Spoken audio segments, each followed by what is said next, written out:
I just saw that you could see my kid sleeping in the background. Oh my God. I didn't see until you said.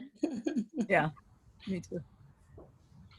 All right, so verse 23, chapter 2 of the Hatha Yoga Pradipika. These shock karma which affect purification of the body are secret. They have manifold, wondrous results and are held in high esteem by eminent yogis.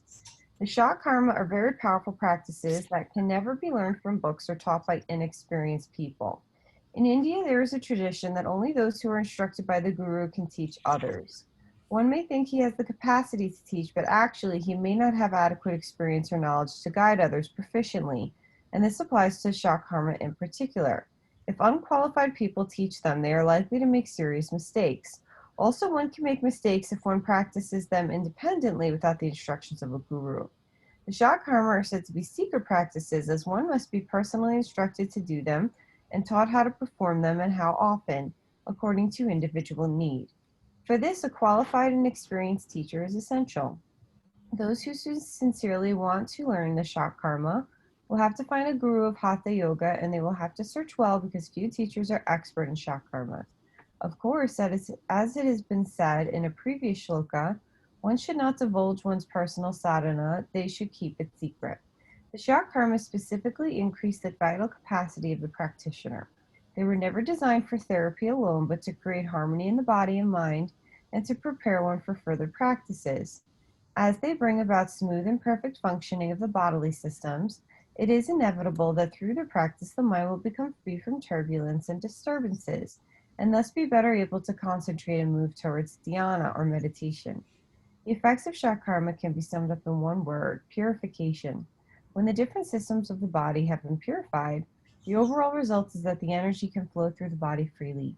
One's capacity to work, think, digest, taste, feel, experience, etc. increases, and greater awareness develops. It is no wonder that the yogis who have achieved perfection and know the real extent of the human capacity regard the shock karma with great esteem.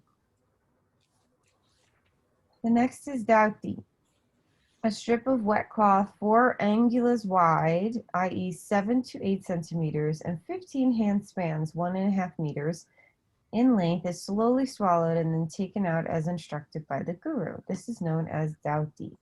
The practice described here is actually Vastra Dauti. Vastra means cloth. This practice must only be performed under expert guidance and in full accordance with the instructions given. The cloth should be finely woven cotton, which is unused and clean. Synthetic materials should definitely not be used.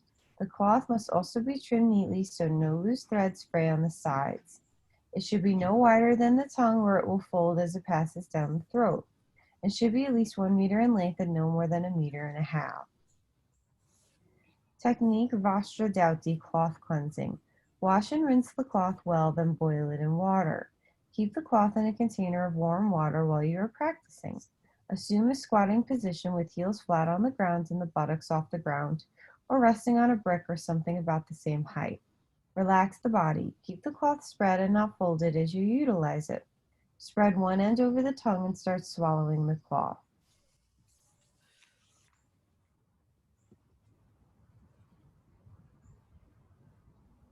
There's a whole chart. I'm just going to share my screen. So we have Antardauti, which is internal.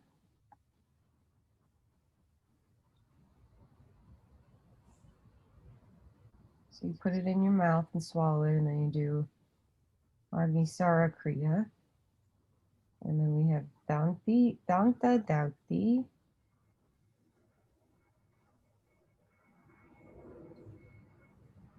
We have Hrid Dauti.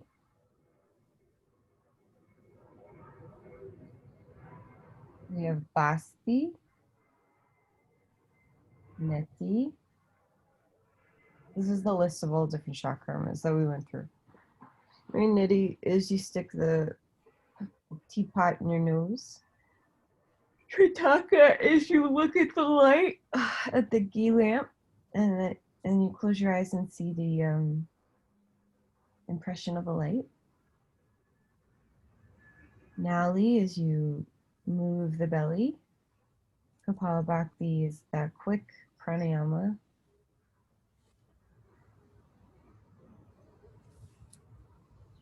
If the cloth catches the throat and will not pass down, take a sip of warm water, but do not drink a large quantity.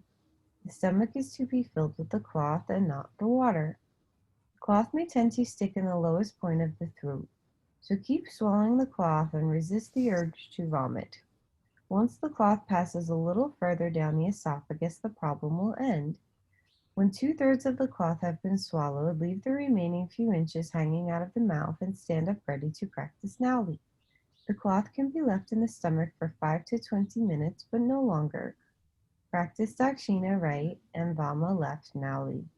Then rotation and Madhyama Nauli. So that's when you sort of suck the belly in and do the locks and then rotate the belly. Then sit in a squatting position and slowly take the cloth out.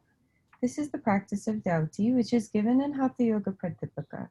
However, in Garan Samhita describes all the practices of Dauti. Vatsara Dauti is performed by breathing in slowly through the mouth in Kaki Mudra, and then swallowing the air into the stomach while expanding the abdomen. It can be done up to 10 times or until the stomach is fully expanded. Then the air should be passed through the large intestine. To do this, it is helpful to assume an inverted posture. Pashini Mudra is the best. The air should then pass out of the anus easily. Let me look up Pashini Mudra.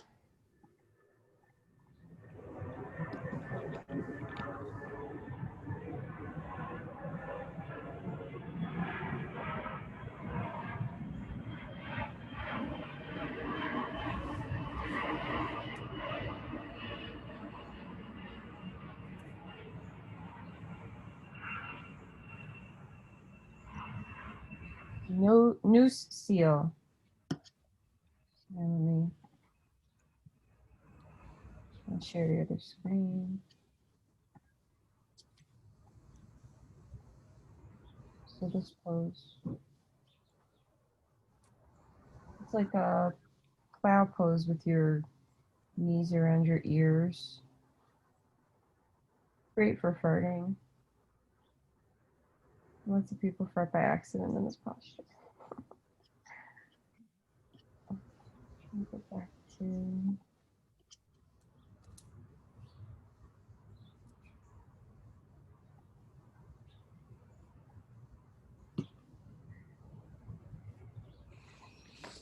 Varisara Dauti is more commonly known today as Shanka Prakshalana.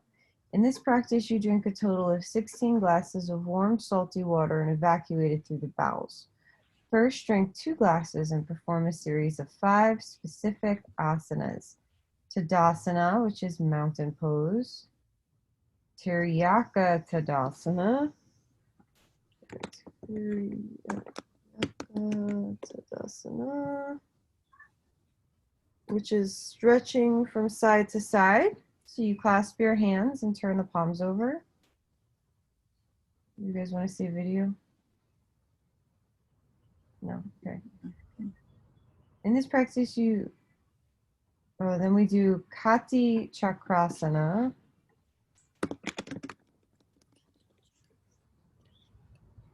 Where you open your arms up and then you're still in Tadasana, mountain pose, and you open your arms and you swing them from side to side.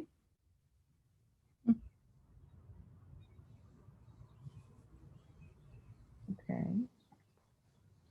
Tiryaka Bhujangasana. We're getting into Kriyas, which remind me of what's it called? Kundalini Yoga.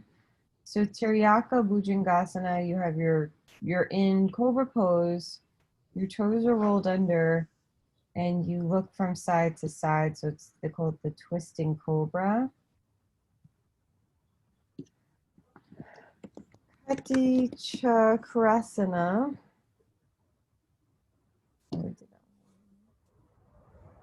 And Uddara Karshanasana,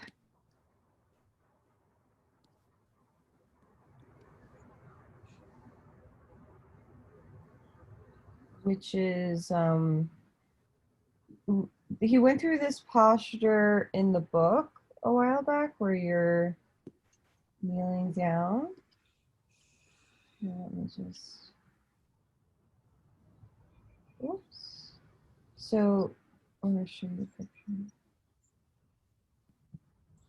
Screen share is not easy. So you take one knee down with the toes rolled under, and then the other knee is bent with the foot on the ground. You have your hands on your knees. And then you just sort of rotate one knee down, the other knee down, one knee down, the other knee down. After every 2 glasses of water, the asana should be performed until the water starts flowing out of the anus. Once clear water starts coming through, you will know that the stomach and intestines are perfectly clean and you can stop the practice. So these postures are great to do if you're constipated too, because it just moves energy down very well through so the belly gets churned, and then Apanavayu, the downward flow of energy, gets strong. So it works on Samanavayu, the belly churn, and then Apanavayu, the downward flow of energy. So once clear water starts coming through, you know that the stomach and intestines are perfectly clean and you can stop the practice. I was just thinking of how stopped up some people's intestines are. And they show videos sometimes of people who eat a lot of processed food, that they're just so backed up, especially people who are very obese. They're so backed up in their intestines. And the problem is, you know, your intestines are porous. They help you to absorb, right? They help you to get rid of waste product, but you know, in the stomach, there's a aspect of absorption of the food that comes in and gets digested. If your digestive tract is filled with ama, or undigested waste, then you're going to have a nutrient deficiency. So you can see this in people who are obese. Sometimes it's if their digestion is bad, right? They eat so much food, but they still have all kinds of nutritional deficiencies. And this is because there's not proper absorption. So if you're cleaning out the intestines in this way, you know, I always teach it way gentler in Ayurveda. We do a cleanse.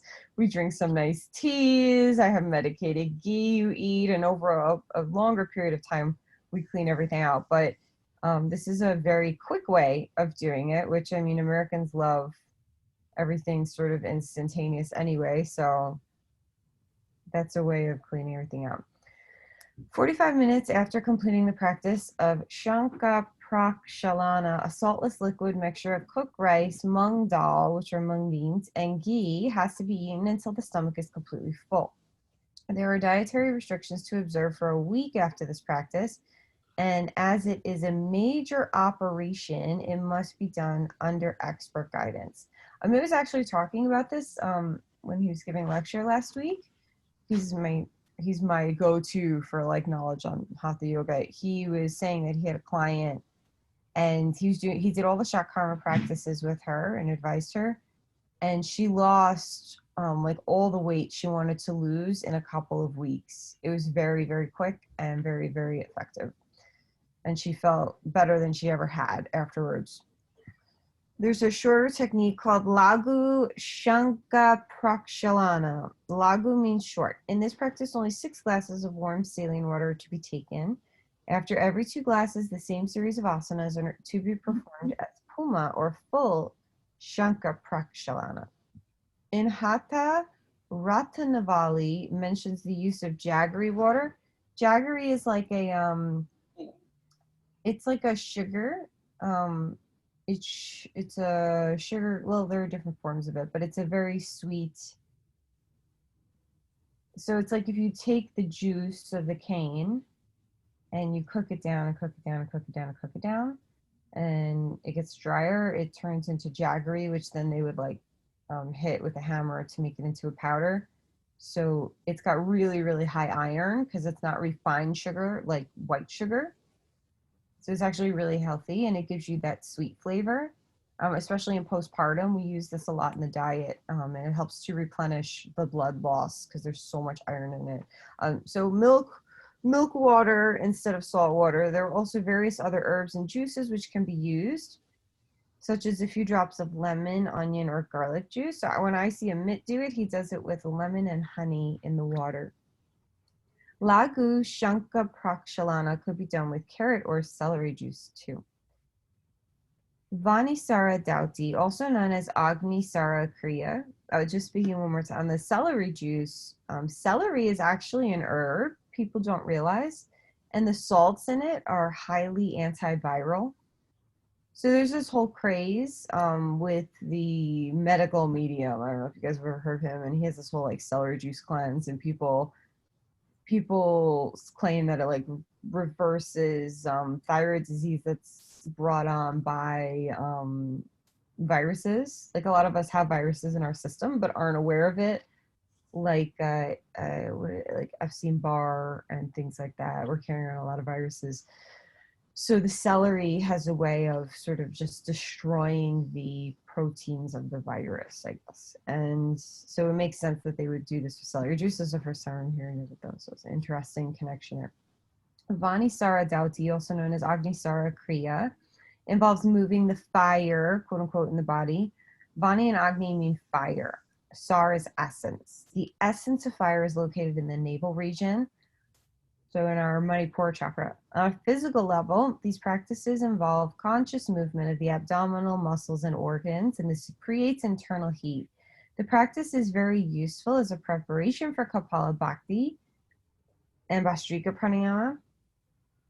And Garan Samhita says to push the navel against the spine 100 times. The practice can be done standing or sitting in Vajrasana. The throat lock Jalandhara Bandha is performed first, then the abdomen is pushed out rapidly while breath is held. It can be done while breathing through the mouth with the tongue extended, panting like a dog, and moving the abdomen in rhythm with the breath. For most people, it is unnecessary to practice 100 times. 50 is sufficient. Bhastrika Dauti is very difficult unless you are an extremely advanced Hatha Yoga practitioner. It involves standing navel deep in clean water, pushing the rectum out, and washing it in the hands. The Garan Samhita says it is not easily available even to the gods. That sounds terrible. It's like anal pull-ups. Danta Dauti is the cleaning of the teeth with a special stick, usually called neem or babul. What is it called? You can, what is it called? It's a, you could buy it on the internet. Like usually you just be walking in India, and the same in Indonesia, there's just neem plants all over the place, and you just cut a piece of the stick and you chew on the end. And what is wrong with my brain this morning? It's not Ajwan. It's and you just use it as it was like the first toothbrush. And the properties of mishwak, it's called mishwak.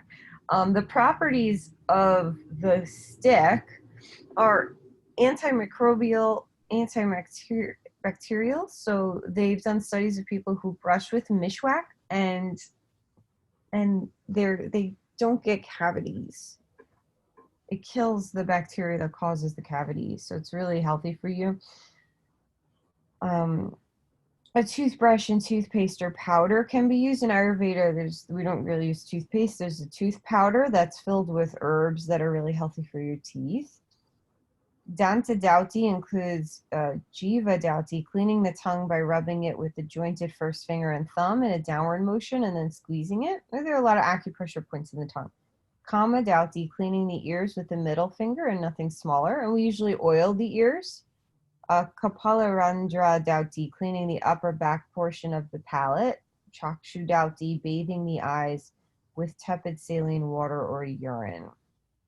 And there are practices in Ayurveda that will get rid of like these crazy eye washes with like it just very long, drawn out preparations. It takes a long time to create a safe preparation of cow urine, and it gets rid of cataracts for people, which is pretty cool.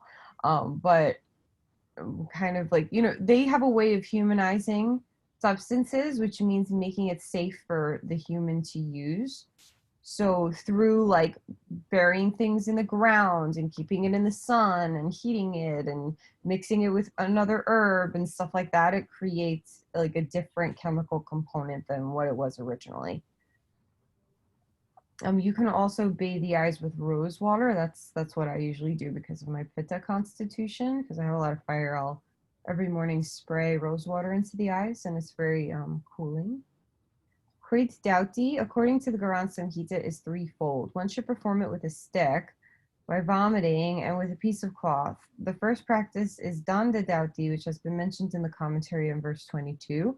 Although a soft banana stem is traditionally used, the Garan Samhita advises that a sugarcane stick or turmeric root can be used. Today, some people use a thin catheter as a substitute. I don't know what that one is. Let me look it up. Heard Dauti.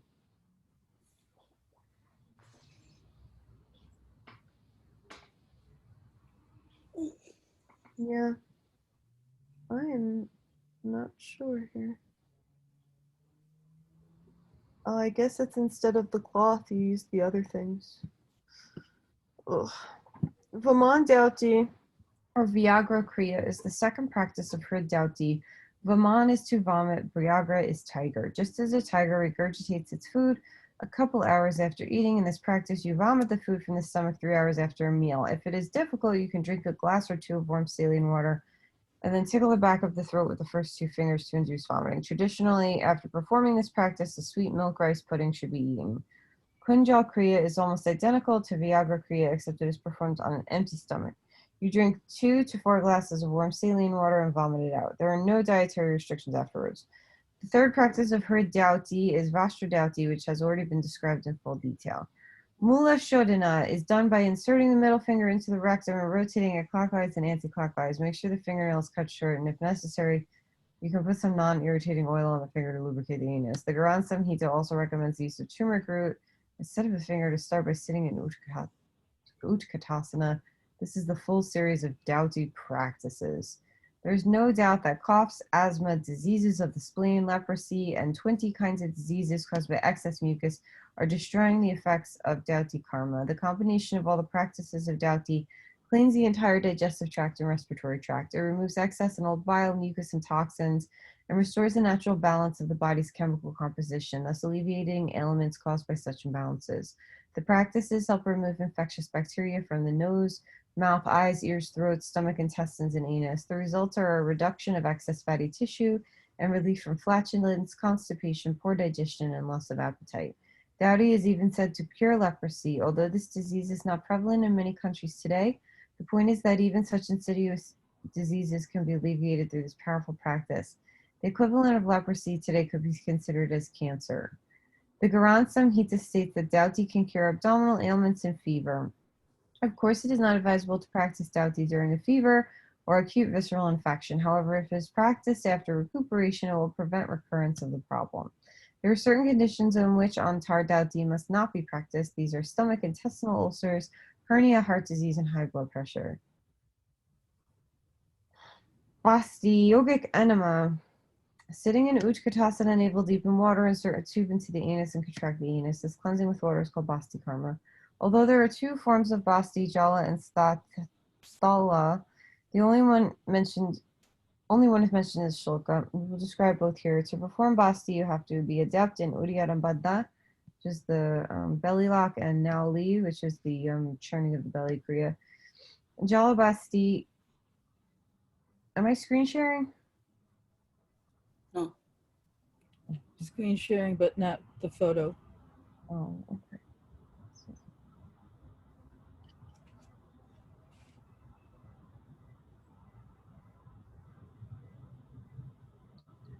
Beginners will have to start by inserting a catheter into the rectum. Traditionally, a bamboo tube was used. Plastic tubing or catheter is suitable, but organic material is always preferable. The tube should be at least 13 to 15 centimeters long, perfectly smooth and hollow. Wipe it with beeswax or non-irritating oil, such as Vaseline or deep lubrication. Insert 4 centimeters of a tube into the anal passage or as much as comfortable, then squat over a bucket in Utkatasana. Exhale and perform Uddiyana Bandha. If the water is not sucked up through the tube into the bowel, then do Madhyana, Nali, and hold. If the water is still not sucked up, do Vama or Dakshima Nali. Then you can no longer hold Kambuka. Remove the catheter or tube without exhaling. Then stand up and exhale slowly through the nose. When you expel the water, it is best to squat over the toilet because stool in the lower intestine will also come out. If the catheter is not removed before exhaling, the water will pass out and the tube may get blocked by pieces of stool. After much practice, the catheter will not be necessary. You'll be able to suck the water into the bowel directly, but that is a very advanced stage which may take years to perfect. When practicing without the catheter, you have to push the rectum out as far as possible, then draw it in with Uddiyana Bandha. First, open the sphincter muscles with the fingers, perform Uddiyana, and remove the hand. Maintain Kumbhaka for as long as possible, and then slowly exhale. After the practice, make sure all the water is expelled, then lie in Shavasana on a blanket. Slowly assume Pashini Mudra, placing the knees beside the ears and balancing on the backs of the shoulders. Hands clasped together behind the back of the knees. There releases air from the bowel and induces a bowel action if there's any water remaining. Come out of the position slowly and lie in Shavasana again. Then fold the knees into the chest, hold them, and slowly rock from side to side. Or rock with the arms stretched out to the sides at shoulder height. Lie in Shavasana again. When you are ready, perform Bhujangasana or Cobra pose slowly 3 to 5 times. This exerts pressure on the lower intestine and releases any remaining water or air. It is not essential, but Mayurasana is also recommended after Basti. Pashini Mudra is the most suitable counter pose. It is extremely important that the water used in Basti is perfectly clean and neither hot nor too cold. The cold weather or lukewarm water should be used. It is not necessary to add salt to the water, but the catheter must be sterilized before and after use. Basti can be done in warm or hot weather, especially if you're also doing intense pranayama and bandhas. Basti generates energy but also removes heat from the system. It must not be done during cloudy, rainy, windy, or stormy weather.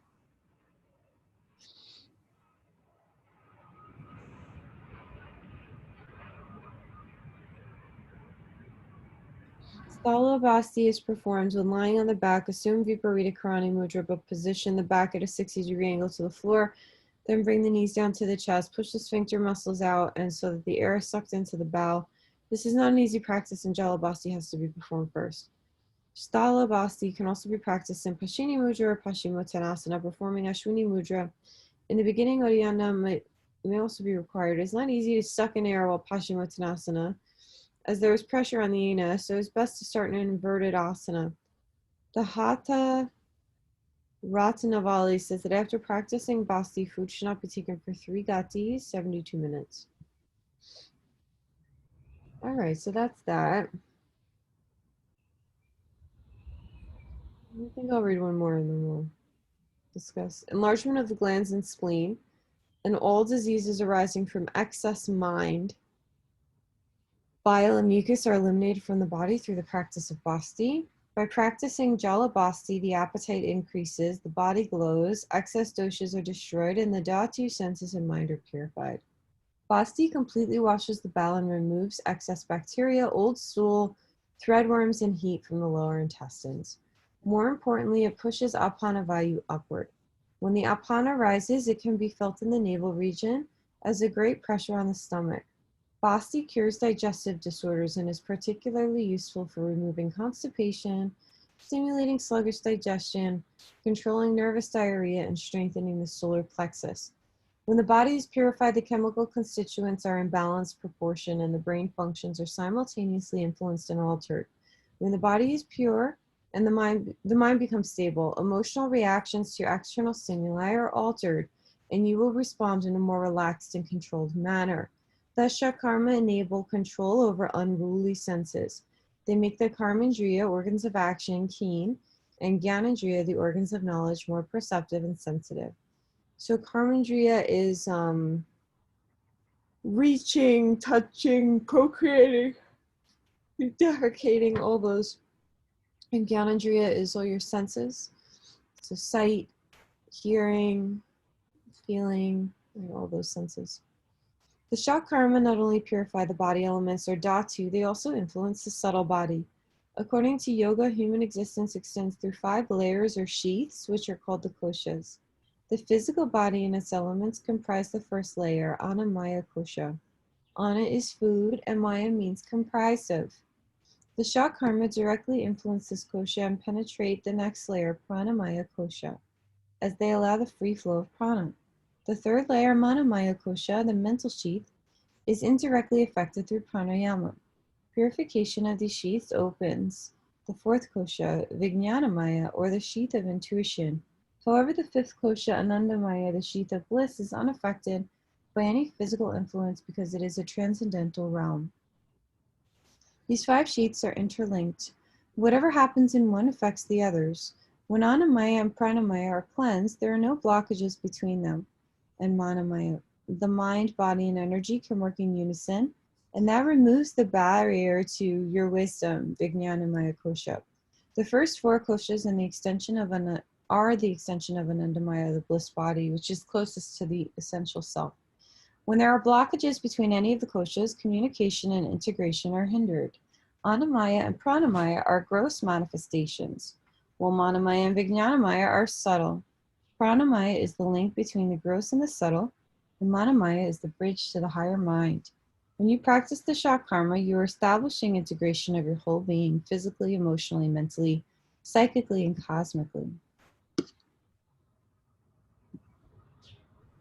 Okay. Any thoughts?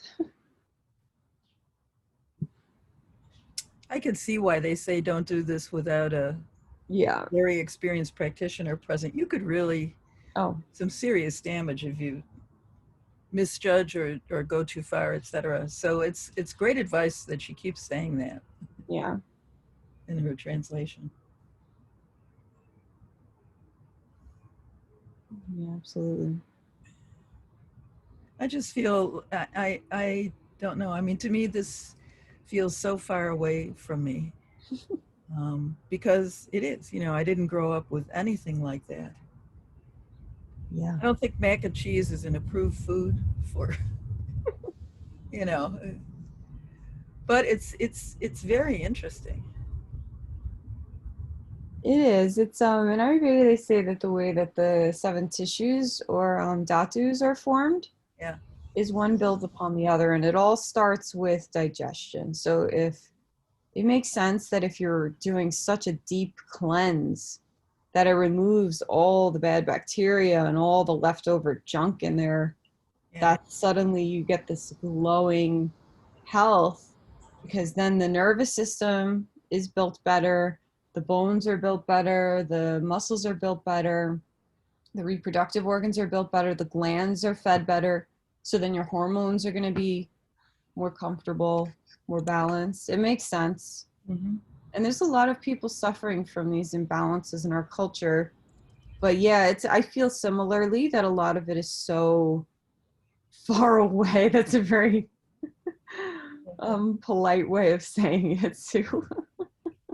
But you know, when you describe and you help people to do the Ayurvedic Khichdi cleanse, that seems much more accessible, and I've done it a couple of times. It definitely has benefits, and it doesn't feel quite so foreign. So that's really a nice way to start. You know, It's gentle. it's gentle and still addresses digestion, but it does so in a way that's easier for somebody who grew up in Buffalo to grasp. Yeah, totally.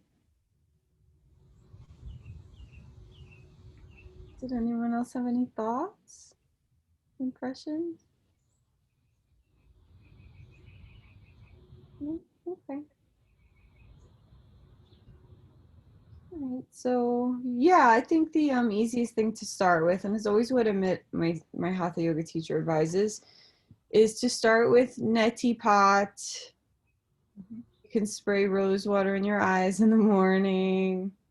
You can scrape your tongue and brush your teeth with mishwak, and use tooth powder, and do the pranayama and the any physical practice, and that's going to definitely give you some nice benefits.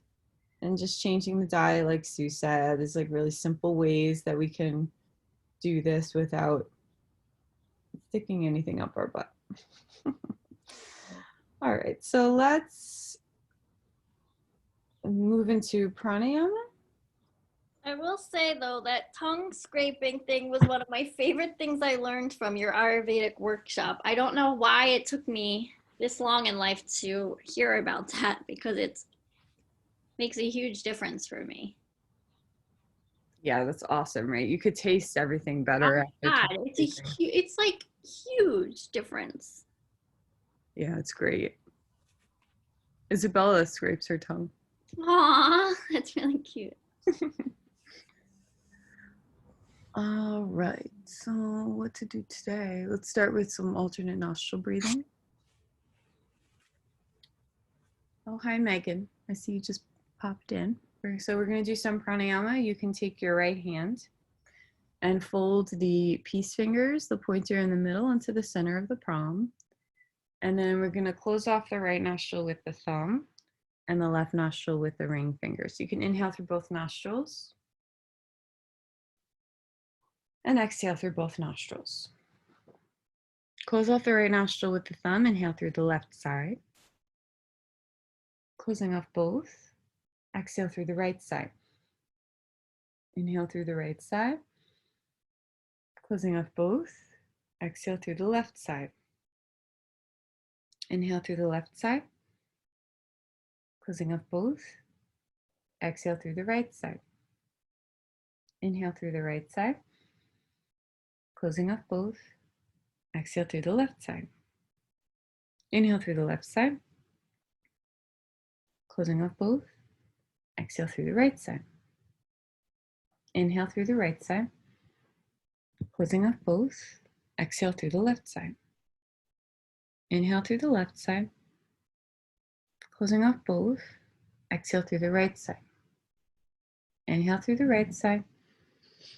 Closing off both, exhale through the left side. Inhale through the left side. Closing off both, exhale through the right side. Inhale through the right side. Closing off both, exhale through the left side. So if you're just starting off, I want you to continue like that on your own. For those of you who've been doing this for weeks and months and almost a year now, then we can start to work on retention on the inhale. Okay, do not do retention unless you've done alternate nostril breathing consistently for a very long time. Okay, so if you're doing retention, you're going to inhale through the left side, close off both sides, squeeze in the pelvic floor lock, pull the belly in, tuck the chin, turn the eyes up. And release the chin, release the belly, release the root, exhale out the right side.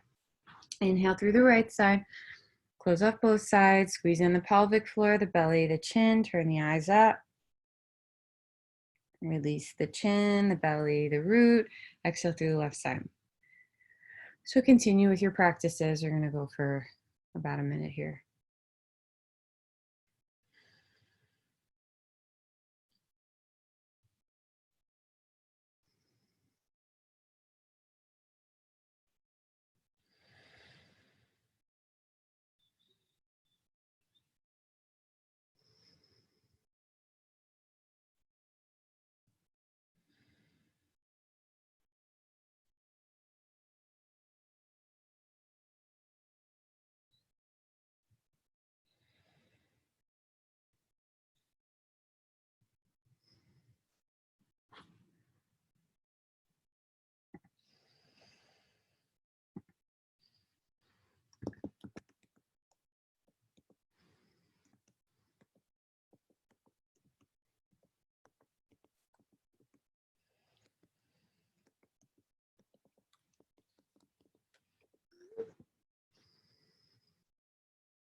So we started at the left side. Try to end out the left side. And then we'll do bumblebee breath. So open up your palms, and then you're going to take your pinky and your ring finger into the center of the palm. The peace fingers will come together to close the eyes. The thumbs will close the ears. You have little ear flaps, you'll just press them down. We're going to inhale through the nose and then exhale through the nose. And as we're exhaling, we're going to create a buzzing sound. This is Brahmurti, right? So you're going to, and you'll go as long as the breath carries you. And then when you're done, start the sound again. Go for 5 times. Really feel like the palate is open here so you can feel the tip of the tongue at the roof of the mouth, right behind the teeth. And try to pull the vibration up to the back of the throat. So we'll inhale deeply, close off your ears and eyes, and then as you exhale, you'll hum like a bumblebee.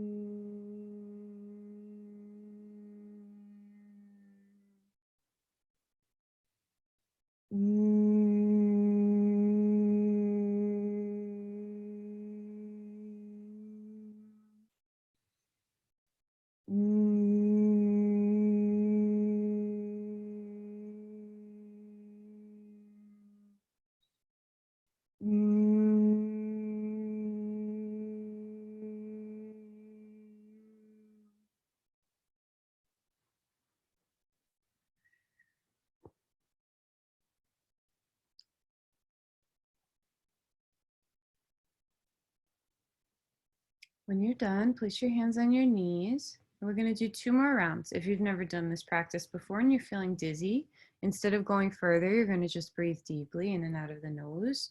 The second option is if you've done this and you're feeling good, and maybe you're just starting out with it, you can continue for 2 more like this.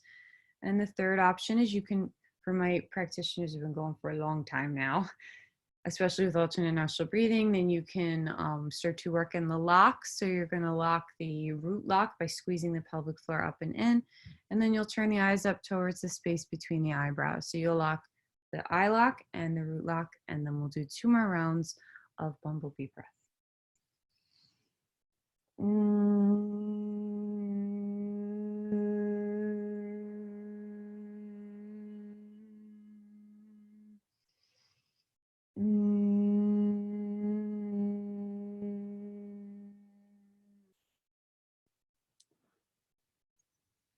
When you're done, take a deep breath in and a deep breath out. The next is we'll do bellows breath. So you'll pump the diaphragm in and out. If you're feeling dizzy or lightheaded, you're not going to do bellows breath.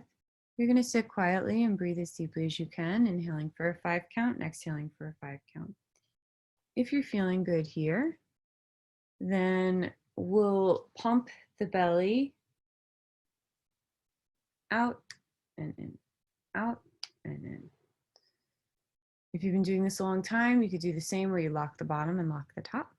Okay, otherwise, no locks for people who are just starting out this pranayama. So you'll inhale deeply, exhale all the way, inhale halfway, and pump the belly.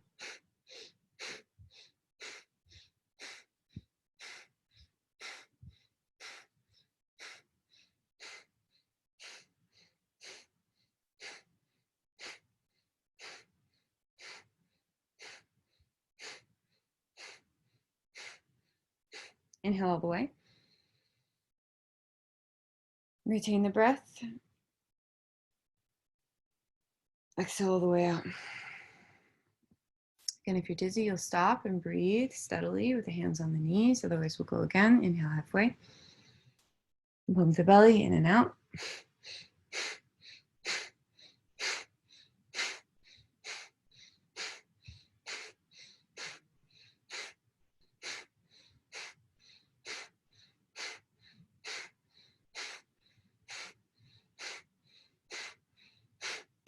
Inhale all the way.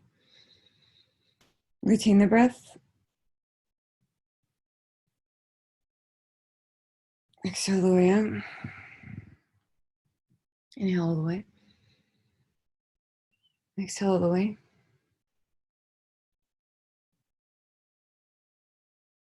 Then we'll come to our meditation practice. So I'll offer a couple of different steps. I'm not sure where everybody's at in their meditation practice, The first step is you'll take the hands into Jnana Mudra, thumb and pointer finger touch, and place the hands on the knees. Close your eyes, sitting up nice and tall in a comfortable position. If your knees don't go in line with your hips, then you can sit up on a pillow, a block, or a bolster to elevate the hips. Make sure you're comfortable with an erect spine. You can sit up against a wall or anything that will help you to be comfortable. The first step is we're going to just inhale and exhale and count the breaths backwards from 100 to 0. Inhale, exhale 100, inhale, exhale 99, inhale, exhale 98, working your way down to 0. If you lose track of the count because the mind wanders into some other place and time, some memory, some thought form, then you can realize you've gone elsewhere and start again at 100. If you've done that for a while and you're able to concentrate all the way down to 0, then we can move on to spinal breath with the mantra So Hum. Inhaling So, draw your mind down to the base of the spine. Exhale Hum, draw your mind up to the crown of the head. Inhale So, to the base of the spine. Exhale Hum, to the crown of the head. Same principle applies if the mind wanders. We just start again at the crown of the head. It's always important to have a point of focus to guide the mind back. The mind is turbulent, it moves around. Right, we eventually drop into a space deeper than the mind, so the mind will be going off in the distance, but we're absorbing our consciousness in something deeper. So the first part is, right, we're counting. The second part is we're absorbing the consciousness through the channel of the spine. I'm going to put the timer on for 20 minutes. Another meditation practice you like to use, you can use that instead.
You can bring the hands to prayer, bowing the head.